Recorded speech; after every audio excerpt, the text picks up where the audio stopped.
And then he goes on to say, Penis hard.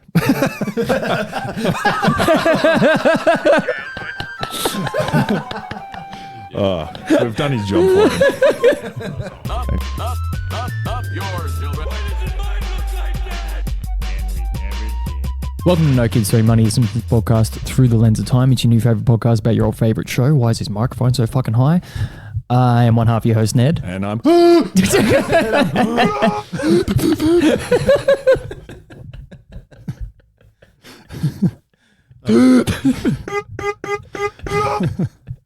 ruined the show already.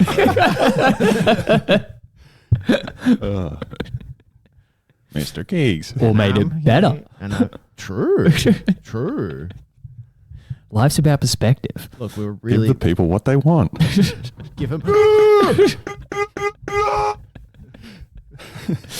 Alrighty, what do we have in store for the people this week, Matt? We have season 3, episode 21, season 12, episode 11, and season 22, episode 12. Why are you laughing? I just know you're going to have it fucked up. No, I actually wrote them correctly this week. Wow. Yeah, season 3, episode 21. Jesus. Yeah, He's onto it. I am learning. Only took a year. Yeah. Close enough. Gee, if some snot-nosed little kid sent me to prison, the first thing out, I'd find out where he lives and tear him a new belly button. Nosy snitch. Yeah! Ah, Mr. Simpson, you're forgetting the first two noble truths of the Buddha. I am not. All right, when you start us off with season 3, episode 21. Titled Black Widower.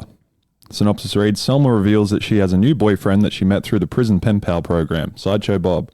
Bart is immediately suspicious of Bob, but Bob does everything he can to romance Selma and proves he's changed. After Selma and Bob are married, Bob reveals that he plans to kill Selma, but he is stopped by Bart. Yes, he does. All right, how many quotes have you got? 3. I also have 3. You want to start us off, or? Yes. Okay. This one was like maybe a third of the way into the episode. It's when Bob and Krusty get reunited at the telethon by the Frank Sinatra looking guy. Oh, yep. And Krusty is like, I don't know, bringing him on stage. He's like, this guy is a national treasure. That jerk I got to replace you, he isn't fit to hold your slide whistle. All I can be is myself. It just cuts to Mel watching it alone. Oh, fuck, that was great. All right, my first quote is like very early on in the episode when they've like just sort of been introduced to the concept that Bob is going to marry Selma or that they're dating. And it's like they've just cut to the dinner scene and Homer's talking about how if some kid put him in prison, he'd be like...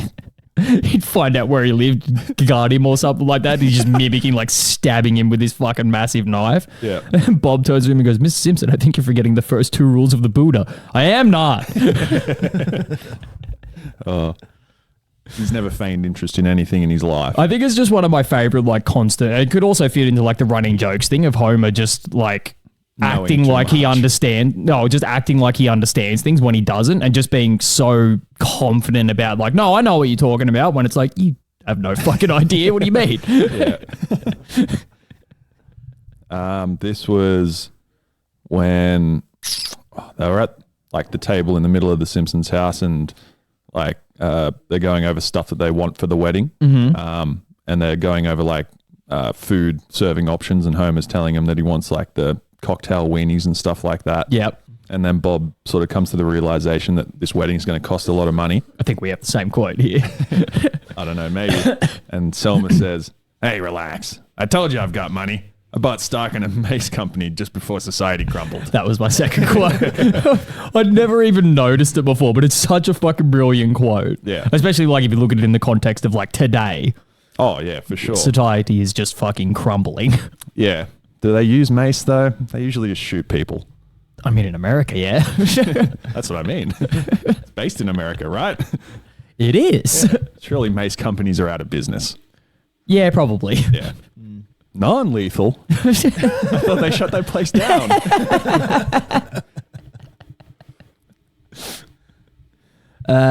Well, I'll move straight on to my third quote, which is literally just one word. I'm sure you have it written down as well.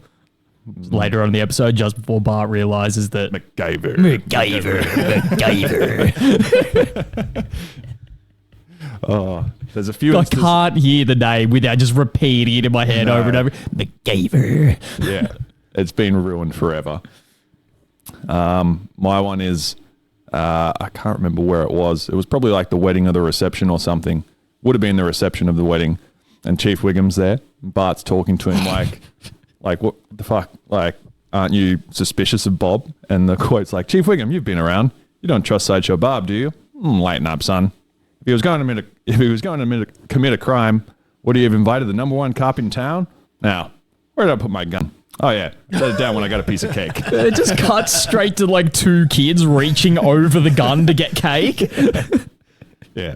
Really good imagery to go along with it. Brilliantly done. Yeah. I don't have anything else until final thoughts. So is there any like cultural references or anything? There's one more like small quote here. Just after Bob and Selma have bumped uglies, Bob goes into the bathroom to like clean himself.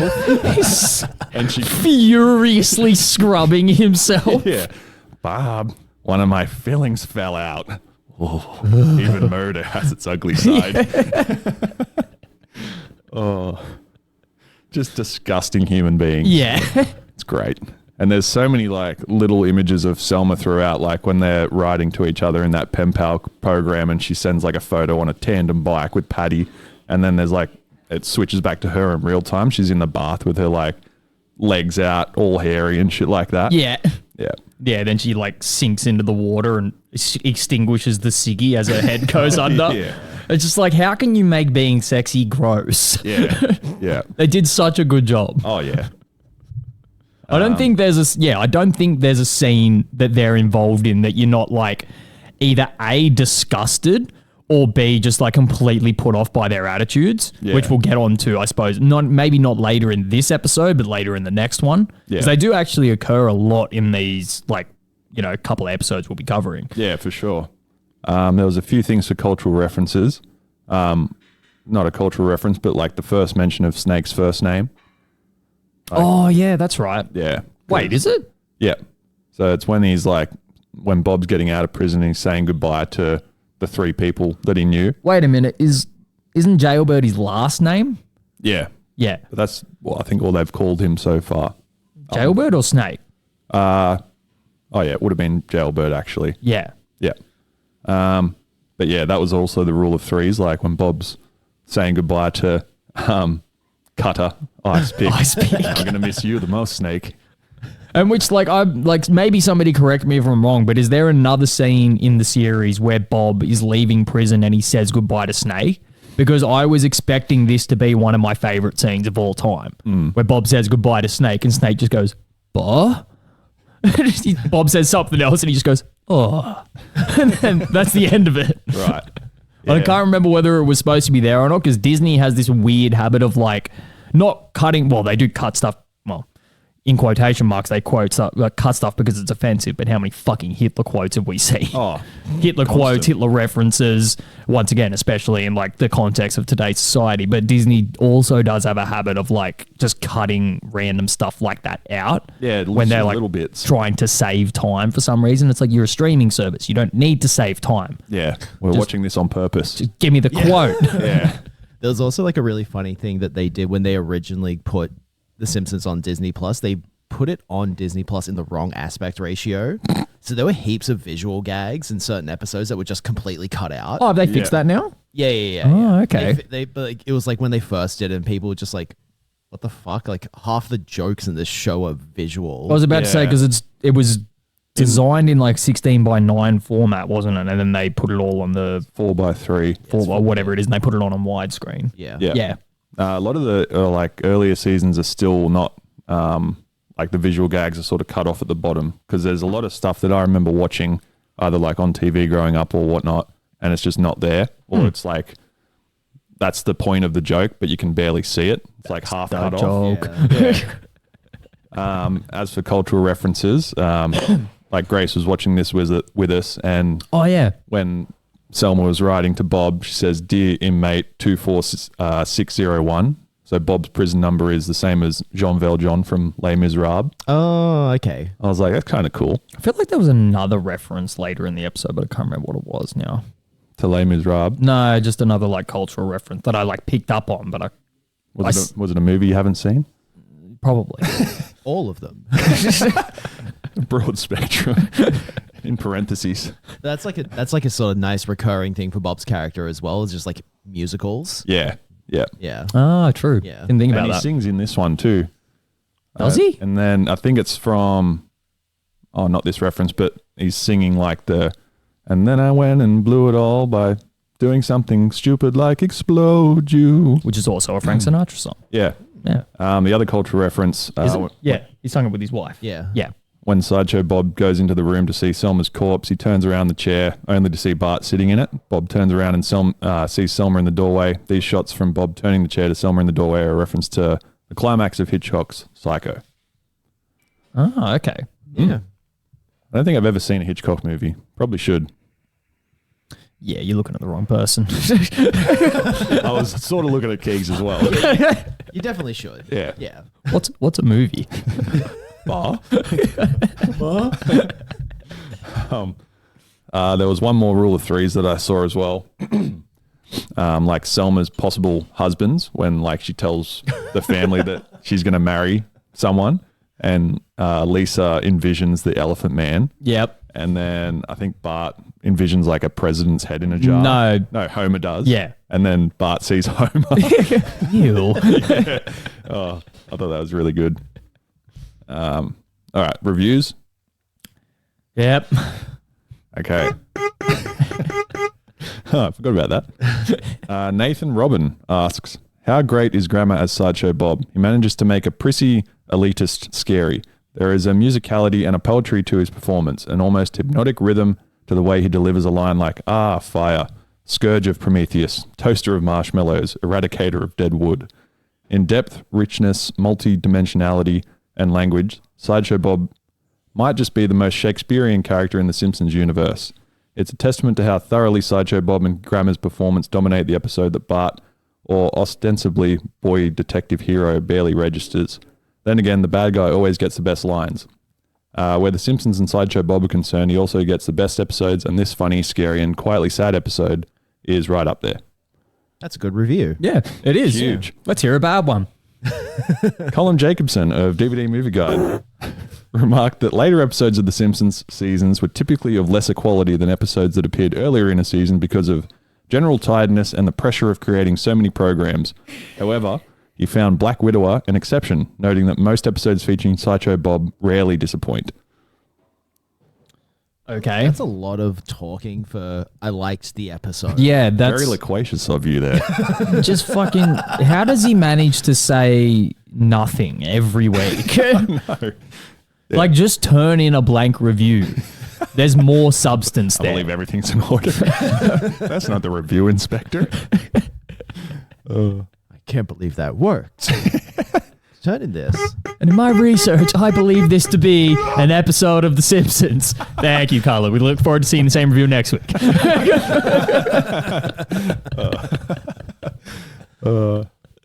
And if I'm not mistaken, this episode contained animal cruelty.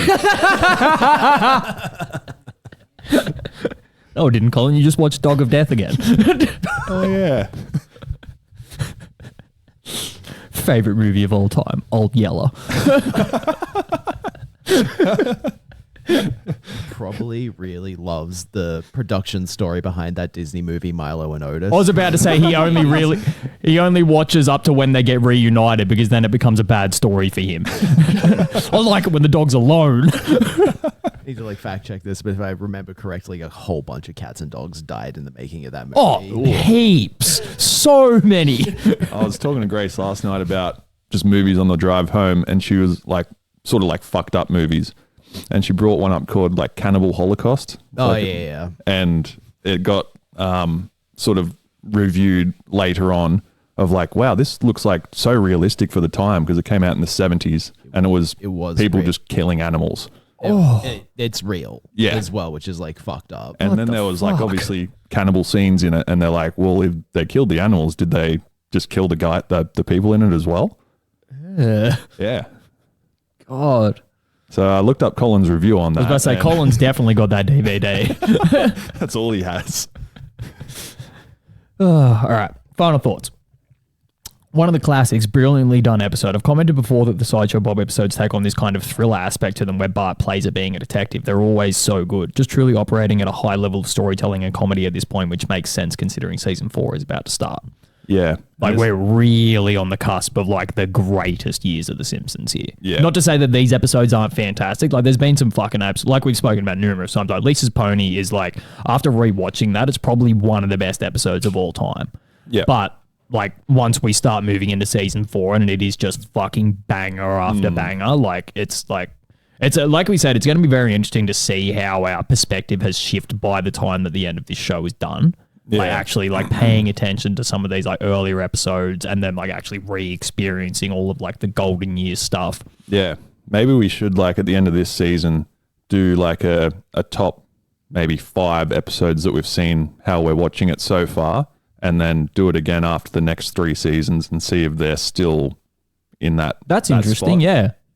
That way we've got some sort of, I don't know, thing to look back on and check ourselves with. Yeah, to just do it through like seasons 1 through to 3, seasons 10 through 12 and 20 to 22. Shitbox to shithole. None of those will. Oh, I don't know.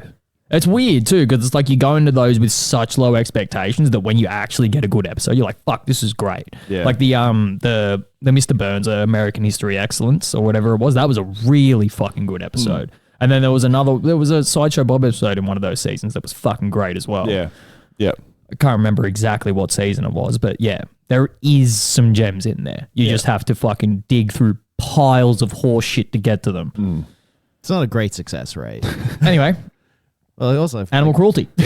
fun fact check: 20 cats died in the making of that movie, and multiple dogs were mauled by a bear. What? Yeah, there's a scene in that no. movie where they like confront a bear, an actual bear. What did they think was going to happen? I don't know. They thought they were going to kill 20 cats. Apparently, Jesus Christ. Sure, it wasn't a horse, just a bunch of cats taped together. that's Disney. Yeah. Fucking hell. Wait, was it? Yeah, it's a Disney movie. Jesus Christ. Yet they fucking filter out shit on The Simpsons, but Yeah. they're happy to air that. There's also like a really, I can't remember what the name of the documentary is called. It's like a really notorious documentary from like the 70s where they produced a whole bunch of really fake facts about certain animals. It's like, you know, like the sort of common nomenclature about lemmings. Like, you know what a lemming is? Yeah. What's the thing that you sort of commonly associate with the word lemming? They kill themselves. They don't do that. Like in real life, they're like small, like little, like, I guess like kind of like groundhoggy kind of creatures. Disney produced this documentary where they said that they did that, where they would throw themselves off the cliff. In reality, it was the production crew literally kicking them off and filming it. Oh my fucking God. Yikes. I think, you know what the worst part about all of this is? The fact that I'm not surprised. Yeah. Like, Like, Walt the fact Disney that, was a massive piece of shit, wasn't he? yeah. Yeah. Nazi sympathizer, bro. Yeah. Yeah, I'm not surprised that they're into... Fucking love.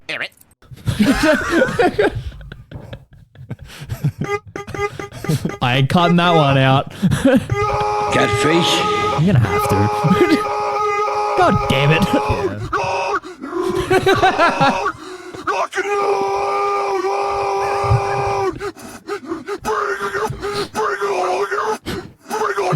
Yeah, I think you Put it there. cut it down to like that last 5 seconds of it. It's perfect. Yeah. So, how many issues of Biclops would you like? Biclops? Who's his girlfriend? Lois Lame? He's kind of afraid of girls. It doesn't even smack good. How could you spend all our money on a comic book published by Lens Crafters? We'll never sell these. Birds won't even use them in their nests.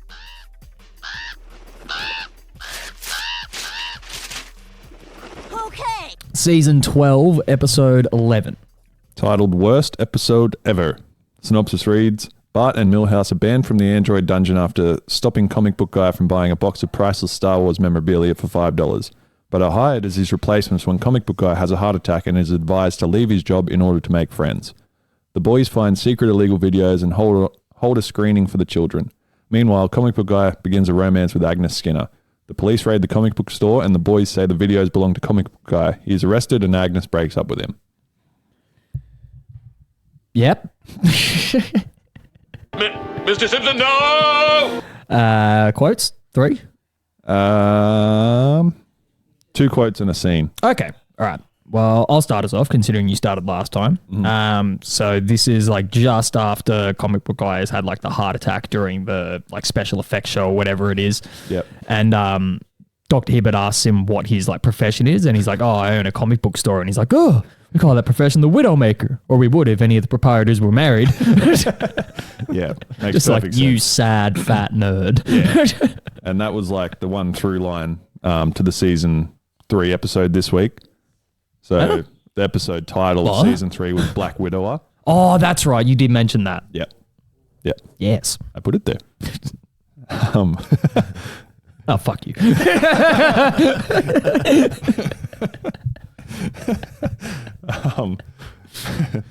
My one is just after comic book guy gets out of hospital and Homer's like trying to, I don't know, build his friendship group up by like taking him out and going, all right, yeah, if you want to make friends, you got to come out and do this, this, and this. Takes him to Moe's straight away. This is the friendliest place in town. Opens the door and Moe has a shotgun in someone's face.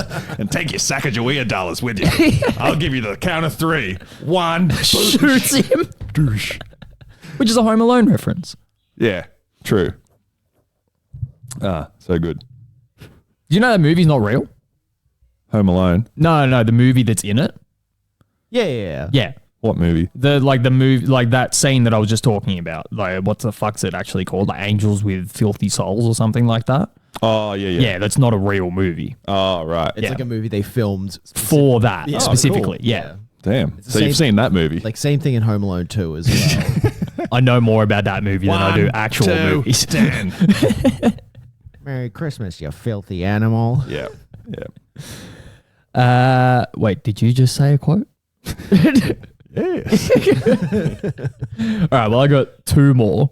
I'll just read them back to back because I like, as soon as I wrote my first quote, I literally wrote both of these down straight away because I remember them for the rest of the episode and they're just so fucking good. Yep. So like later on in the episode after Bart and Milhouse have taken control of the comic book store, Milhouse gets fleeced into buying like thousands. Fuck is that? It's my alarm. Oh. Milhouse gets fleeced into buying thousands of these Biclops comics. Just the shittiest superhero ever. It's just a tall version of Milhouse. Yeah, legit. So Kearney walks into the store and he asks him how many issues of Biclops would he like. It's, Biclops? Who's his girlfriend? Lois Lame. He picks it up and goes to hit him with it and he's like, it doesn't even smack good. And then that Bart walks in straight after that and goes, Milhouse, what did you do? And then like says the birds won't even make nests out of it. A crow flies in with it and rips it up and flies Oh, off. so good. That whole scene is fucking great. Like That was my scene that I wrote down. Yep. Yep. Would you like to explain it then?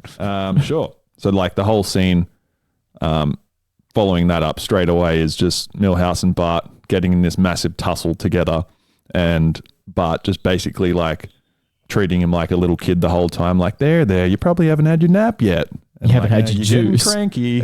My straw broke off in the box, but that's not the point. Yeah. And then, I think I've got a part of the quote there. Yeah, it's like Milhouse says, I'm a human boy, just like you.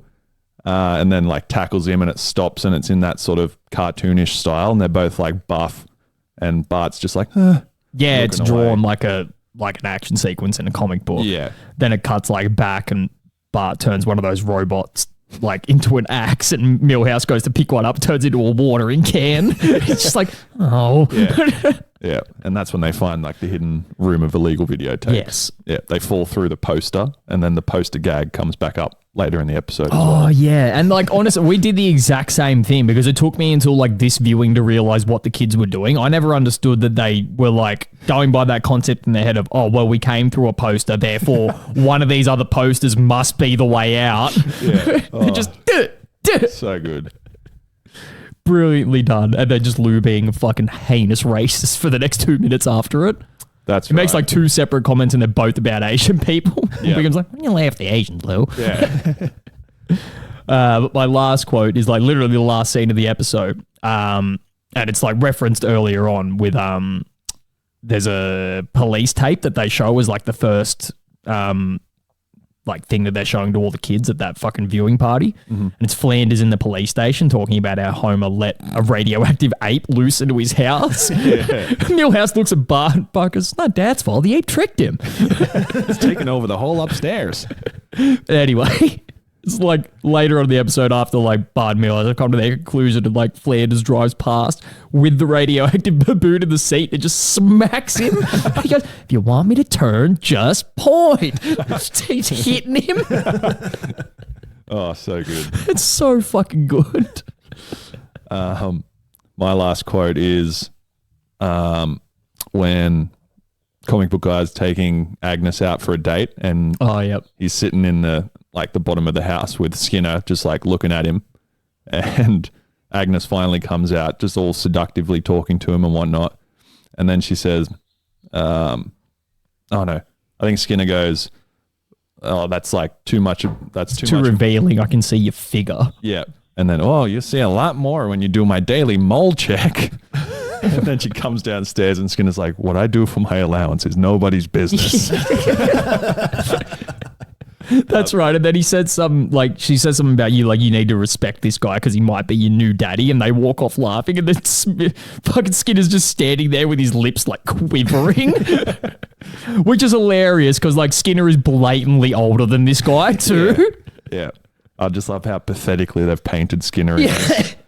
This is So also like post Armin Tanzarian, right? Oh, very. Yeah. That's like season 6 or 7 or something like that. It's pretty early on. I think it's season 9 or 8, actually. Damn. Really? Yeah. We'll check that. Yeah, we're going to have to look that And up. we never did. Fact check break.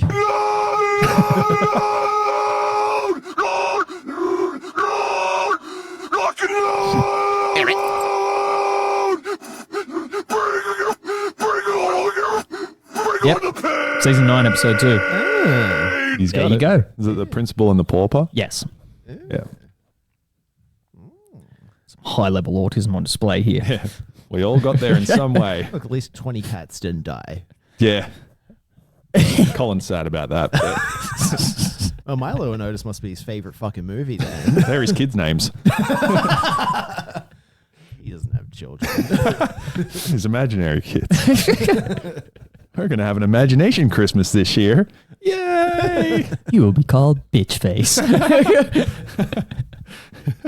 All right, so I have. Wait, do you have anything else? Quotes or? There's a cultural reference.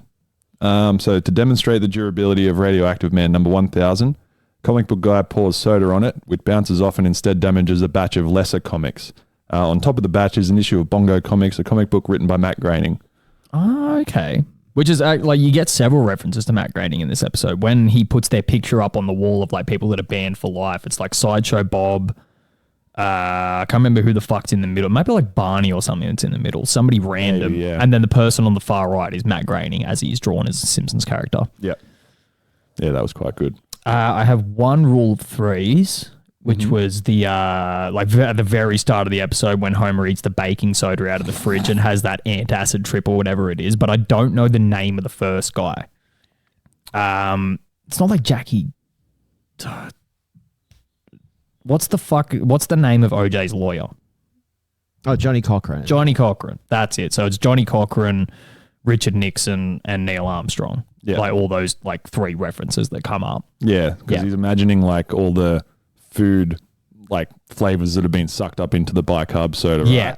And it was like a sandwich, like a club sandwich, a meatball sub, and something else. Yeah. Yeah. And they kind of like go, I think if you look at those like Chronologically backwards, right? Because the OJ case would have been the most recent, then Nixon, then the moon landing. Yeah. Am I correct? Yeah. Yeah. Yeah. OJ was before the moon landing. Help. Help. Okay, I've got 2 reviews. The episode. So the episode was well received by the series staff. In the introduction of The Simpsons Beyond Forever, a complete guide to our favorite family, Matt Groening wrote that he particularly enjoyed the episode and that it had a very special story. In the DVD commentary for the episode, Doyle said that Milhouse's line, "I'm a human boy just like you," is the best line he has ever written. It was actually pretty, like, it has a bit of like a duality to it kind of thing. It's like you feel it a little bit, but it's also fucking hilarious at the same time. Yeah. Like you can understand it from Milhouse's perspective as well as Bart's. Yeah. Sort of simultaneously. Obviously, if that was your mate doing it, you'd take the piss out of him. 100%. Yeah. Double down. Yeah. You'd never let him live it down. No, double down, son. DVD Movie Guides, Colin Jacobson criticised the writers for making an episode based around a supporting character and argued that Comic Book Guy was not featured enough in this episode. He's shortened the title again, just to Ever, instead of Worst Episode Ever. I hate this. Did he just like contradict himself like one sentence after he made a statement? Literally. Yeah. Yeah. Making an episode based around a supporting character and argued that Comic Book Guy was not featured enough in the episode. So he doesn't like that it's about a supporting character, but then criticizes the episode for not having that supporting character in it enough. And then he goes on to say, Penis heart.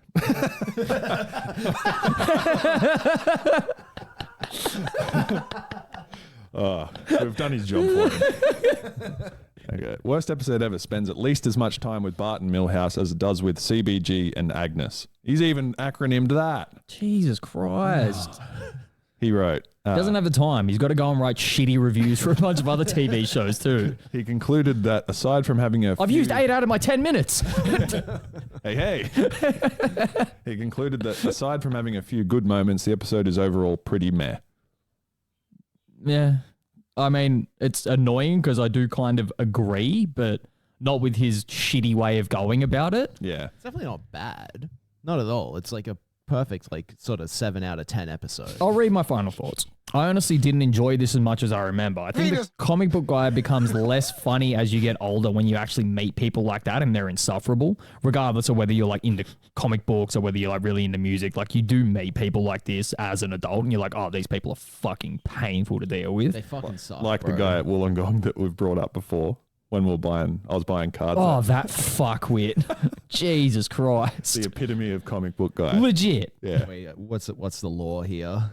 So we're in Wollongong for whatever reason. Something. Can't remember. Went to the beach or something. Yeah, that's right. We did that once. Yes. And yeah, we went to buy cards after at a random card store, and we walked into this place, and there was a dude standing behind the counter. I was like, "Hey man, how you going?"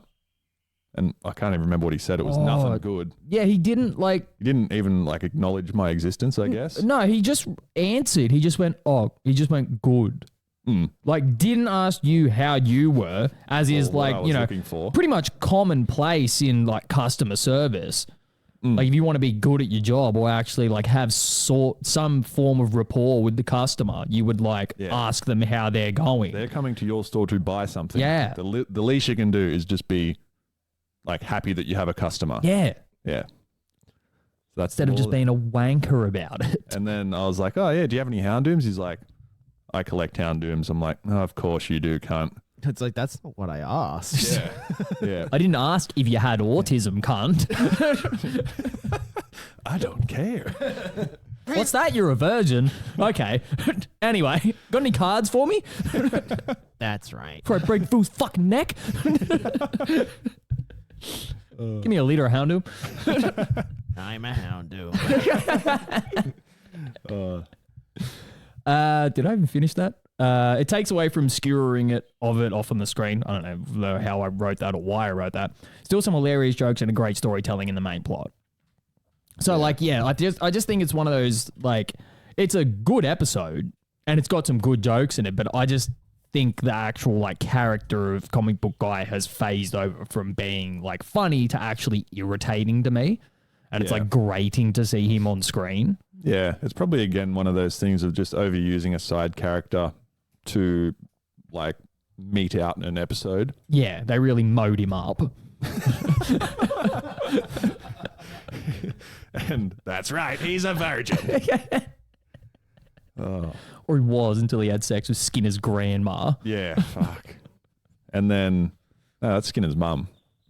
That's the joke. That's just like perfect definition of just like a character that only really needs to exist in 30-second clips. Yeah. Yeah. He exists to like propel other plots forward. As most of the side characters do, to be honest. Like, you start to realize that once, like, there's really only a few side characters that can actually sort of have episodes made about them that have enough, like, character depth. People like Flanders kind of thing. Because he actually has this, like, duality of, like, I'm trying to be a really nice guy, but deep down I'm a fucking psychopath. Yeah. Whereas, like, you look at somebody like Mo, who they use like frequently now as a side character, and they just took away all of his best character traits and made him like this blank slate so that they could kind of use him for a bunch of shit. It would be like if they still use Troy McClure. 100% you know they would run that fucking character into the fucking dirt if they were still using that character now. Yeah. Yeah, they would have really killed the image that was built up. Yeah. Yeah, you're right. There that'll- would have been like 10 different episodes on him by now. Just all the characters that were voiced by him as well. So it's like There's heaps. Lionel Hutz and Yeah. it's like, yeah, you get like a fucking backstory episode about Lionel Hutz and like why he's a shit lawyer. And it's like, no, the joke is Yeah. that he's a shit lawyer. I don't need a fucking explanation. We can tell why. Yeah. He's a fucking alcoholic. Can I interest you in a belt of scotch? Mr. Hutz, it's 9:30 in the morning. Yeah, but I haven't slept in days. No, money down. Excuse me, is there an Orange Julius stand up here? I'll say you this one, it's half full. Why don't I just go drink from a toilet then? He'll be back. Actually classic. Like, Oh, fucking so good. great. And again, just because he's used sparingly. Yeah. Yeah, and only like, he's only on screen for very small amounts of time. And it's like, we are just going to use like the fucking humor for like the 10 seconds he's on screen. Yeah, like when he gets woken up by Bart and Lisa when he's babysitting. Hey, don't touch my stuff. He's got a knife. I Can't remember where he thinks he is. He's like, this isn't a... Yeah. Says something, I can't remember what it was. Oh, Yeah. like even when he turns up there and he's trying to negotiate his pay, we'll give you $8 and 2 popsicles from the freezer. Deal, and I get to keep this old bird cage. That's right, because he's like, I was rumbling through your trash when I heard you needed a babysitter. Oh, so good. Alrighty. Season 22, episode 12. Catfish. Are you ready to... Oh, I see. No, it doesn't. Penis hard. I still don't remember what those kinda I bottom 2 like. buttons do. Huh? I still don't remember what those bottom 2 buttons do. Hey man, what's wrong? Lightning McQueen fucked my mom.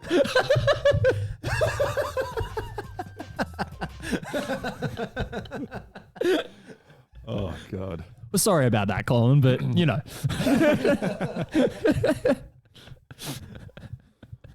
Fuck. I'd hate to see his Cars reviews. Oh, that'd be good. He was the guy on that episode of like people marrying weird things. Oh my God. Like someone got married to the yeah. Eiffel Tower. Someone married their car. Yeah. And like fucked its muffler. Ah, just a playground ghost. I swear, I didn't mean to kill you. It's me, Willie, Bart Simpson. Oh, all right.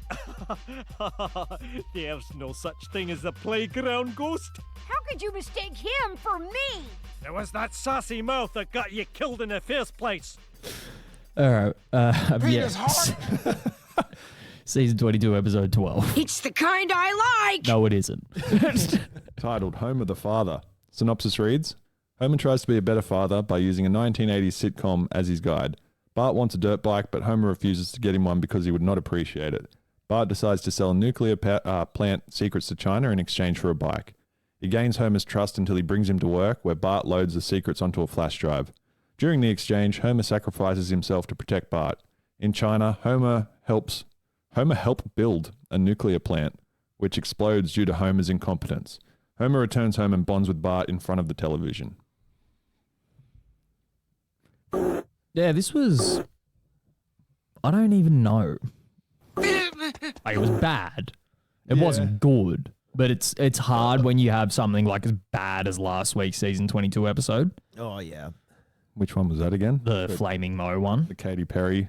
No, that was a few weeks ago. that was a few weeks ago. The Flaming Mo one was fucking terrible. Yeah, When so they were voguing. The gay bar one. Yeah. yeah, when you have Yeah. stuff like that to put this into context, it's like this was brilliant compared to that. Yeah. But if you take this by itself, it still fucking sucks. Yeah. Homer is literally like I'll just keep up this constant theme of like reading my final thoughts first in these parts. It just says this wasn't as bad as last week, but it's not getting much better. Homer literally spends not even most of the episode. He spends like 99% of the episode just sat in front of the TV. Yeah. There's like he's not in any other fucking scene. Like that's how lazy they were. They were just like, let's just draw him here. And like the only difference in between like the opening scene as opposed to the rest of the episode is we'll just give him a Cosby sweater. Yeah. And like any time that any of the other family members needed to talk to him, they would go to the TV room. I think there's one very small scene where he's in bed with Marge reading a book. And it's also like still referencing like that weird 1980s, which is what's it supposed to be referencing? I don't know. Do you know? Did you watch the episode? No. Oh, God, no. I imagine it'd probably just be like Married with Children or something. No, because it's really wholesome. I think it's supposed to be like the Brady Bunch or something like that. Or the Cosbys. The White Cosbys. Which is what Married with Children was. Yeah. Right. Yeah. Yeah. Okay. Yeah, I've only got two things written down. So Have you got either of them quotes or scenes or? this one's a scene, I believe. So for whatever reason, Marge and Homer go to Pound Town, and then Marge Penis hard. Marge says, like, God, gee, I hope the kids didn't hear us. And then it sort of pans out to the Flanders house, and Flanders, Rod, and Todd are all at the window, like mouths agape, looking in.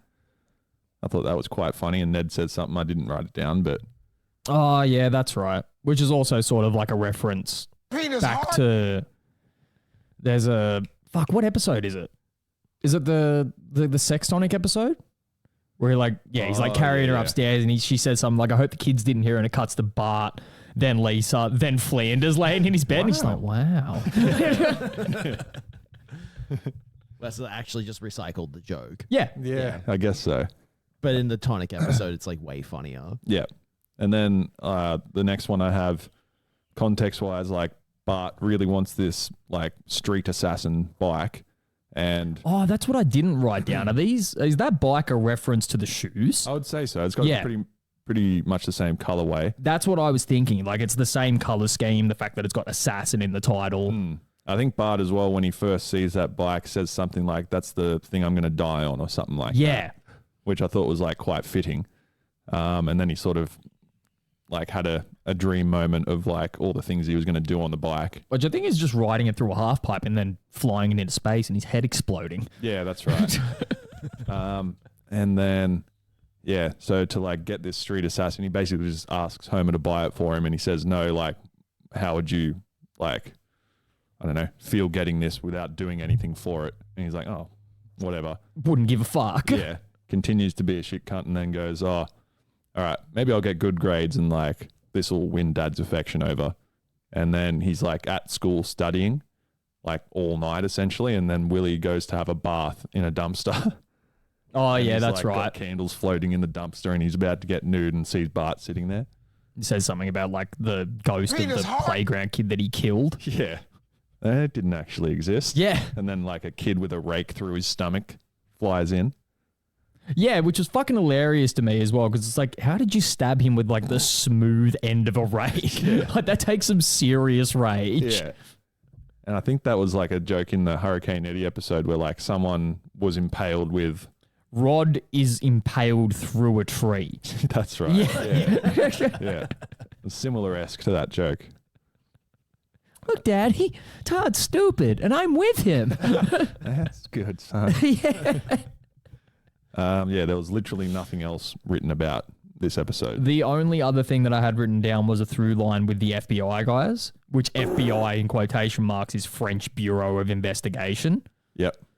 And it's the two French guys from the winery in the very first season, Yeah, that's right. which it's like not jumping ahead. We get another reference in the season 22 episode to like a long-standing character that hasn't been shown for such a long period of time. Next week. Yeah, that pretty much only turns up in like this, like season 1 episodes from what I can think of. Yeah, season 1 and 2. Yeah. Yeah. Got to tune in next week to hear that. Big news. Huge sizzle. Talk about some guy that you guys don't remember. Nor care about. Anyway, what does Colin think about this one? He thought so greatly of it that he didn't even write a review. Well, I feel like there is a cutoff point for Colin. Yeah. Like, because I've noticed, like, he's never, I don't think we've seen, like, a season 20 onwards review from him. Wouldn't it be hilarious if he was dead?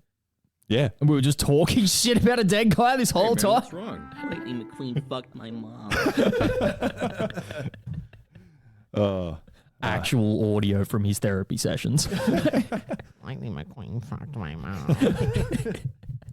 God, I wonder what other things would be on those tapes. A lot of dead cats. He's had 4 different therapists.